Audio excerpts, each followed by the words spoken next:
The email notification lit up my phone at 11:23 p.m. on a Tuesday. Subject line, "Family emergency, call now." My hands were shaking so badly I could barely unlock the screen. My Aunt Rebecca had sent it to 47 people. 47! Every single person in my professional network, including my boss, my colleagues, and the clients I'd spent 3 years building relationships with. The worst part wasn't what she wrote about me. It was that I'd invited her into my life 6 months earlier, believing she actually wanted to help. Let me back up to January, when my Aunt Rebecca knocked on my apartment door with 2 suitcases and tears in her eyes. "Your uncle asked for a divorce," she said, mascara streaking down her face. "I have nowhere else to go, sweetheart, just for a few weeks until I find my own place." I'd always admired Aunt Rebecca. She was the successful one in our family, a marketing consultant who drove a BMW and wore designer clothes. At 26, I was still figuring out my career in digital marketing, working 60-hour weeks at a startup, trying to prove myself. "Of course you can stay," I said, pulling her into a hug. "Stay as long as you need." The first week was fine. She cooked dinner, asked about my day, gave me career advice over wine on the couch. She told me I was talented, that I reminded her of herself at my age. "You know what you need," she said one night, scrolling through her phone. "Better connections. I have a friend who runs a marketing agency downtown. Let me introduce you." By week 2, she'd integrated herself completely into my life. She knew my laptop password because I'd given it to her to use my Netflix account. She had copies of my apartment keys. She'd met my boyfriend, Marcus, and my best friend, Jenna, at a dinner I'd hosted. "Your aunt is intense," Jenna whispered to me in the kitchen that night. "She asked me about your salary, your relationship status, if you were planning to buy property soon." "She's just taking an interest," I said defensively. "She's family." But then small things started happening. 3 specific things that should have been red flags. 1. A client email I'd sent disappeared from my sent folder. The client later said they never received my proposal, and I lost the account. "Technology glitches happen," Rebecca said sympathetically. 2. My boss asked why I'd requested a meeting with HR to discuss a raise. I hadn't. The HR representative showed me the email, sent from my account at 3 a.m. on a Saturday. "You must have been drunk emailing," Rebecca laughed when I told her. 3. Marcus started acting distant. When I finally asked what was wrong, he showed me texts from my number at 2 a.m., accusing him of cheating, calling him names. I'd been asleep. "Maybe you should see someone," Rebecca suggested gently. "Stress can make people do things they don't remember." The floor tilted beneath my feet as Marcus showed me those texts. My throat tightened. 23 messages sent from my phone while I'd been asleep, each one more vicious than the last. "I didn't send these," I whispered. "Then who did?"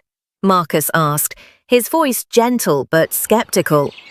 "You're the only one with access to your phone." Except I wasn't. Rebecca borrowed my phone constantly.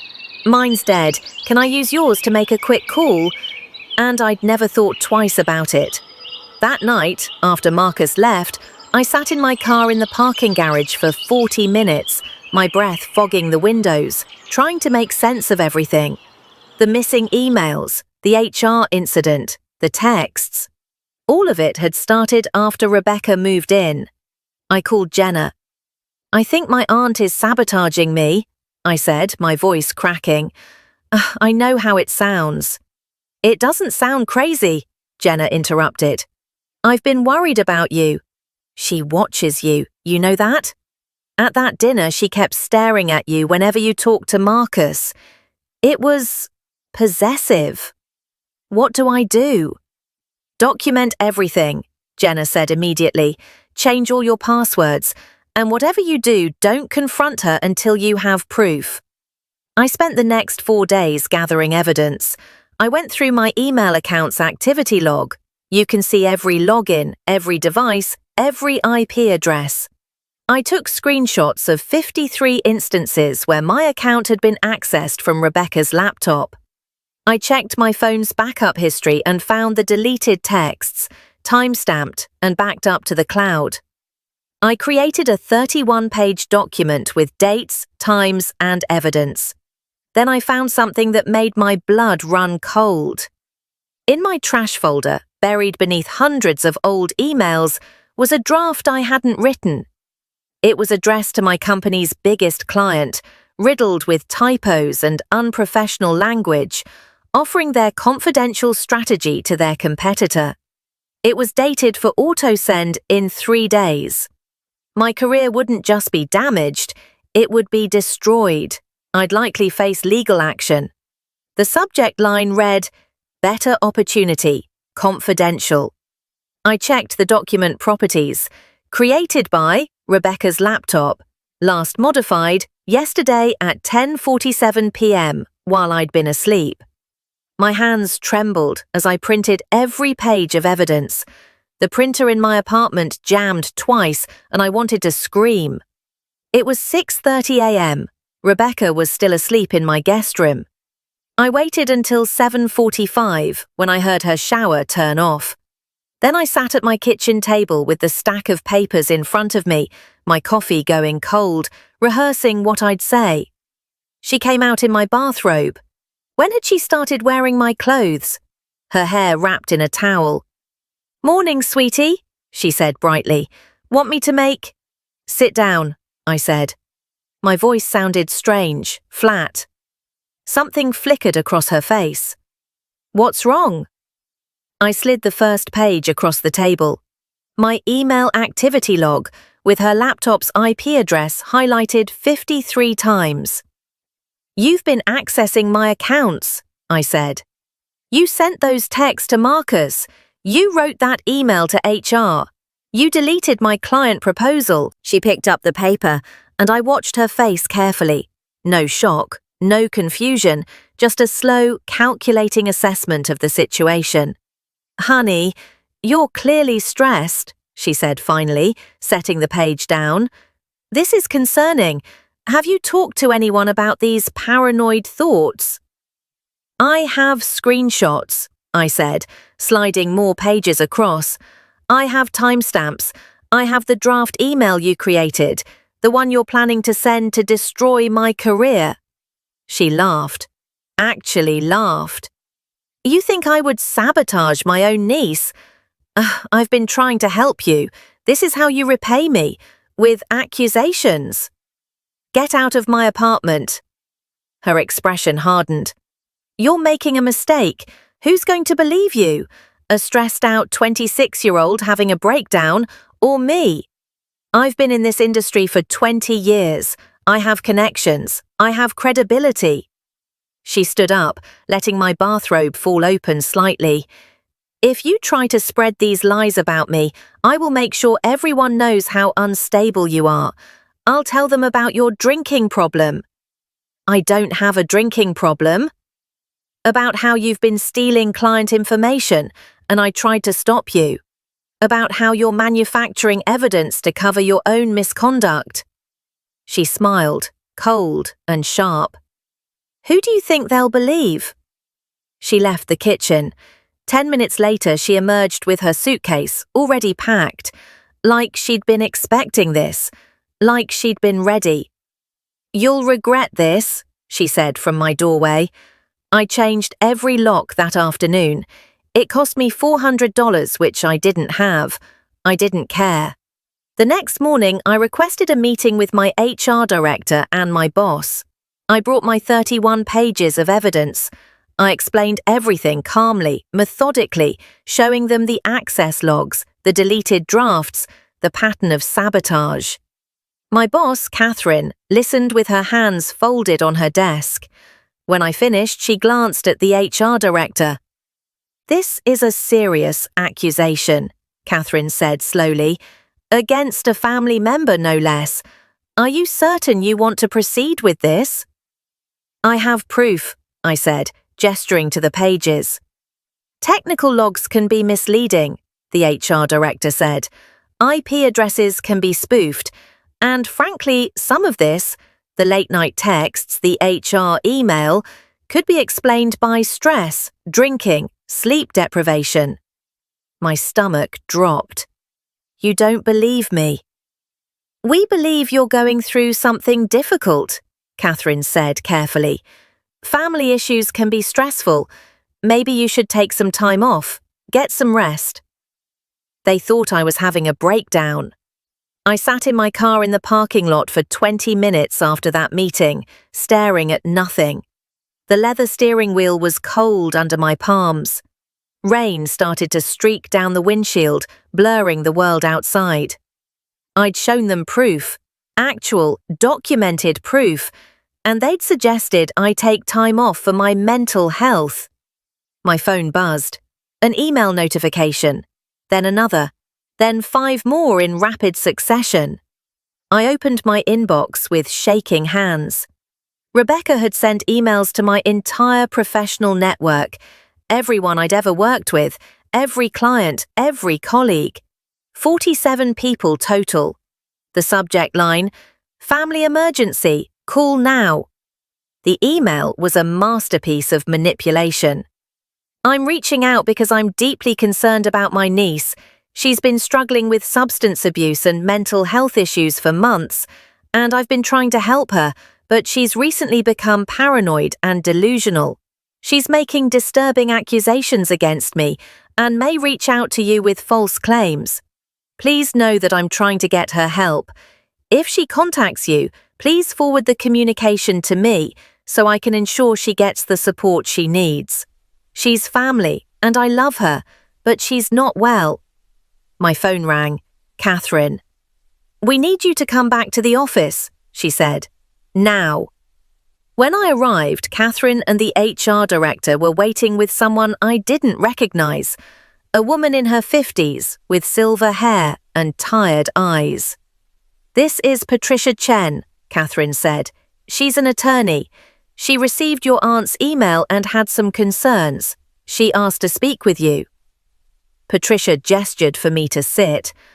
"I worked with Rebecca Thornton 7 years ago at Morrison Marketing Group in Seattle. She did something very similar to a junior colleague there, a young woman named Amy Watkins. When Amy started showing promise, Rebecca systematically sabotaged her work, accessed her accounts, and then claimed Amy was unstable when she tried to report it. Amy ended up leaving the industry entirely. The room was silent, except for the hum of the air conditioning. I recognized Rebecca's name in the email she sent, Patricia continued. The language was almost identical to the email she sent about Amy. "I thought you should know you're not the first." My throat was so tight I could barely speak. Why didn't anyone stop her? Amy didn't have proof. It was her word against Rebecca's. Rebecca had seniority, connections, a spotless reputation. But you, Patricia tapped my stack of papers, you documented everything. That changes things. Catherine leaned forward. "We owe you an apology. We should have taken your concerns seriously immediately. We'd like to pursue this formally." Patricia pulled out her laptop. "I've stayed in touch with Amy. With her permission, I'd like to show you something." She turned the screen toward me.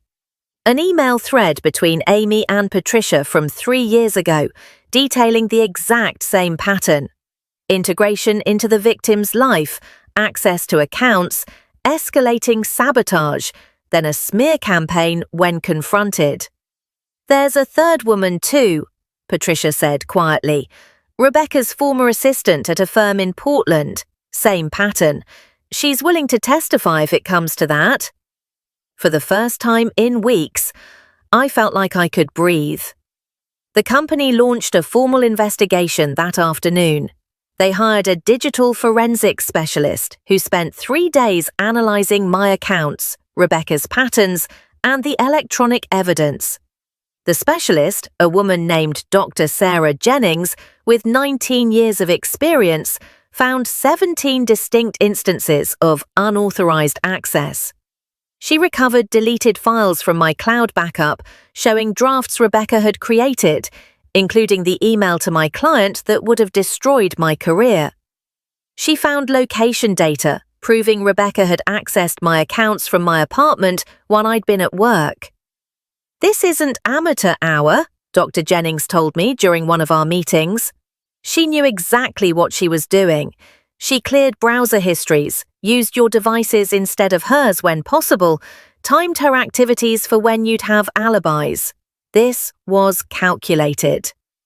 But the smoking gun came from something Rebecca hadn't thought to cover: the metadata in the documents she'd created.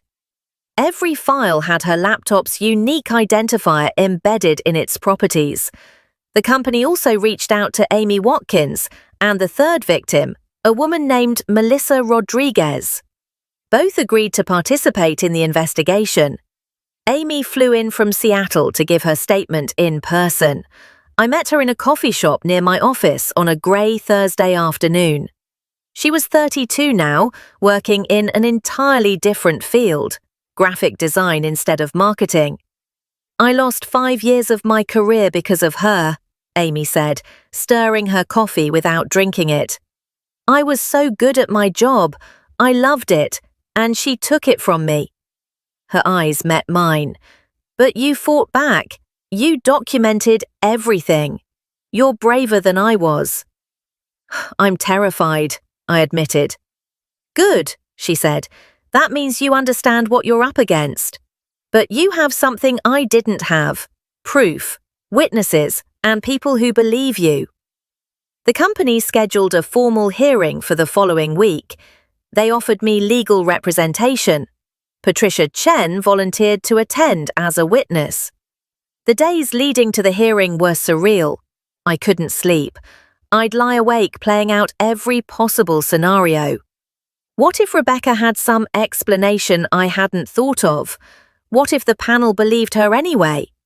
What if I was about to throw away my entire career on a family vendetta? Jenna stayed over most nights, sleeping on my couch, making sure I ate, forcing me to take walks around the block just to get out of my apartment. "You're doing the right thing," she kept saying. "Even if you weren't, you have to see this through now." Marcus came by on the Saturday before the hearing. We hadn't really talked since the text message incident. "I'm sorry I doubted you," he said, standing in my doorway with flowers and Thai takeout. "I should have known you better than that." "She was convincing," I said. "That's not an excuse." He stepped inside. "Can I be there, at the hearing?" I wanted to say yes, but the company had restricted attendance to essential personnel only. So instead, Marcus made me promise to call him the second it was over, and we spent the evening eating pad thai and watching stupid movies, pretending everything was normal. The hearing was scheduled for 9 a.m. on Tuesday in a conference room on the 8th floor. When I arrived at 8:45, my shirt was already sticking to my back with sweat. The room had a long table, 7 chairs, windows overlooking the city, and recessed lighting that felt too bright. The panel consisted of 3 people: the company's COO, an employment attorney from an outside firm, and Patricia Chen, who was there both as a witness and advisor. Rebecca arrived at 8:58, wearing a navy blue suit and pearls, looking calm and professional. She had her own attorney, a man in his 60s who carried a leather briefcase and exuded expensive competence. She didn't look at me once. The COO, a woman named Margaret Reeves, opened the proceedings. "We're here to address allegations of misconduct, sabotage, and harassment. Ms. Thornton, have you been made aware of the specific claims against you?" "I have," Rebecca said, her voice steady, "and I categorically deny all of them. My niece is going through a difficult period, and I've been trying to support her. It pains me that she's misinterpreted my help as something malicious."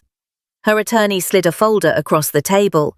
"We'd like to submit evidence of Miss Carter's erratic behavior over the past months, including documentation from her employer regarding performance issues." My stomach clenched. What documentation? The employment attorney opened the folder, skimmed the contents, and passed it to Margaret.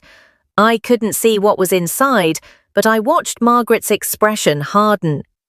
"These are fabricated HR complaints," Margaret said flatly, "created from Miss Carter's email account by someone else. Dr. Jennings identified them during her forensic analysis. They're actually evidence of Ms. Thornton's sabotage, not evidence against Ms. Carter." Rebecca's attorney shifted in his seat. "We were provided those documents by your client," Margaret interrupted. "Who created them? The metadata doesn't lie." Patricia spoke up. "If I may, I'd like to present information about a pattern of behavior." For the next 20 minutes, Patricia walked through Rebecca's history. Amy Watkins's case in Seattle, with emails and documentation Amy had kept. Melissa Rodriguez's experience in Portland, including statements from 3 co-workers who'd witnessed Rebecca's behavior.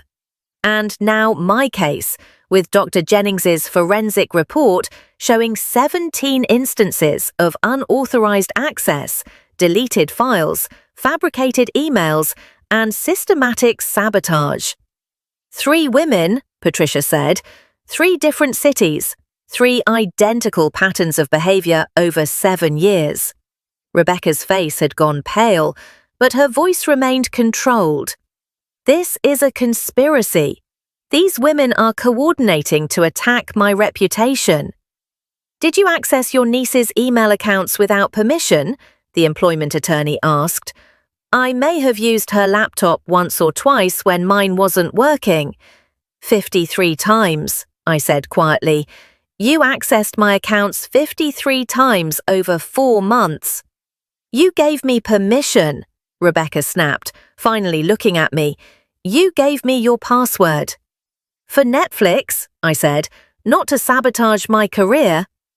The attorney pulled out a printed document. "Ms. Thornton, can you explain this email draft created from your laptop addressed to your niece's client, offering confidential information to a competitor?" Silence. "Miss Thornton?" "I don't have to explain anything," Rebecca said. "This is a witch hunt." "Did you send an email to 47 people claiming your niece had substance abuse issues and mental health problems?" Margaret asked. "I was concerned about her welfare." "The email metadata shows you drafted it 6 days before your confrontation with Ms. Carter," Patricia interjected. "Before she ever accused you of anything. You wrote it in advance, as insurance, in case she discovered what you were doing." I watched Rebecca's attorney whisper something to her. She shook her head violently. "Why?" I asked suddenly. Everyone turned to look at me. "Why would you do this to me? I gave you a place to stay. I trusted you. What did I do to deserve this?" Rebecca's carefully controlled expression finally cracked. "You had everything handed to you. Young, talented, everyone talking about your potential. Do you know how hard I had to work to get where I am? How many times have I was passed over, ignored, dismissed, and you just waltz into the industry with your digital marketing degree and your natural charm, and everyone loves you."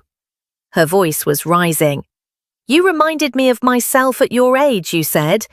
"No, you were everything I wasn't allowed to be, everything I had to suppress to survive, and you didn't even appreciate it." The room was dead silent. "So you tried to destroy her," Patricia said. It wasn't a question. Rebecca's attorney put his hand on her arm, but she shook him off. "She needed to understand that success isn't given, it's taken, and if you're not strong enough to protect what's yours, someone will take it from you. That's the real world." Margaret closed the folder in front of her. "Ms. Thornton, Based on the evidence presented and your own admission, we find that you engaged in deliberate sabotage, harassment, and unauthorized access to confidential systems. We'll be forwarding our findings to the appropriate authorities. We're also recommending that Ms. Carter pursues a restraining order and will support her testimony should criminal charges be filed. Rebecca stood up abruptly, her chair scraping against the floor. You're all making a mistake. She's manipulative, she's vindictive, and she'll do the same thing to someone else the moment. Please escort Miss Thornton from the building, Margaret said to security, who'd been standing by the door. As they led her out, Rebecca looked back at me one last time. You're just like me, she said. You just don't know it yet. The door closed. I couldn't tell if I was going to cry or throw up. 6 months later, I stood in a different conference room, giving a presentation to 43 marketing professionals about crisis management and professional resilience. My company had promoted me to senior strategist. They'd also implemented new security protocols and mandatory training on workplace harassment. Amy Watkins had been invited to consult on the training program. She'd found her way back to marketing after all, on her own terms. Rebecca was facing charges for computer fraud and identity theft. Her attorney had tried to negotiate a plea deal, but with 3 victims willing to testify and overwhelming evidence, prosecutors weren't budging. The trial was scheduled for next month. Her husband, my Uncle Mike, had reached out to apologize. He'd had no idea what she'd been doing, he said, though he'd known she had issues with younger women in her field. He'd left her 3 years ago after she'd sabotaged his assistant, though he hadn't realized the extent of it at the time. She needs help, he told me over coffee, but she won't accept that anything is wrong. In her mind, she's always the victim. My parents were horrified when they learned the truth. My mother called weekly to check on me, apologizing for pushing me to let Rebecca stay with me, for not seeing the signs. She was always jealous, my mother admitted. Even when we were kids, I thought she'd outgrown it. Marcus and I were taking things slow, rebuilding trust. Jenna had moved into an apartment in my building, for solidarity, she said, though I suspected it was also so she could keep an eye on me. The trauma counselor I'd been seeing twice a week said I was doing remarkably well, all things considered. You protected yourself, she told me. You gathered evidence, you asked for help, you didn't back down when people doubted you. That takes incredible strength. Some days I believed her, other days I still woke up at 3 a.m., checking my phone compulsively, making sure no one had accessed my accounts, that no weird emails had been sent, that my carefully rebuilt life wasn't about to fall apart again. But I was getting better, slowly. The presentation ended with genuine applause. 3 people came up afterward to tell me similar stories, professional sabotage by mentors, colleagues, family members. 2 asked for advice on gathering evidence. 1 just wanted to thank me for speaking publicly about it. No one ever talks about this, she said. Women sabotaging other women. It's like admitting it makes us all look bad, but it happens. And pretending it doesn't just protect the people doing it. As I packed up my materials, Patricia Chen appeared in the doorway. We'd stayed in touch since the hearing. She'd become an unexpected mentor. Proud of you, she said. That took guts. I'm still scared, I admitted. What if there's a next time? What if I don't see it coming? You will, Patricia said firmly, because now you know what to look for. The too quick intimacy, the boundary violations disguised as help, the isolation from your support system, the gaslighting when you question things. You know the playbook now. She handed me her card, not her law firm card, but a personal one with just her name and number. For when you're ready to pay it forward, there will be other young women who need someone who understands. I took the card and slipped it into my wallet next to Amy's and Melissa's. a little collection of survivors. That evening, I met Marcus, Jenna, and Amy for dinner at the Thai restaurant that had become our regular spot. Over spring rolls and curry, Amy told us about a new initiative she was starting, a resource network for people facing professional sabotage, with legal referrals, documentation templates, and peer support. "I want to call it the Paper Trail Project," she said, "because documentation is power. Evidence is power. Your story, when you tell it with proof, is power." "I'm in," I said immediately. "Whatever you need." Jenna raised her glass.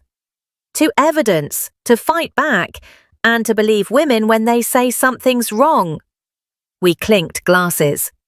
The restaurant was warm and loud with conversation, insulated from the cold night outside.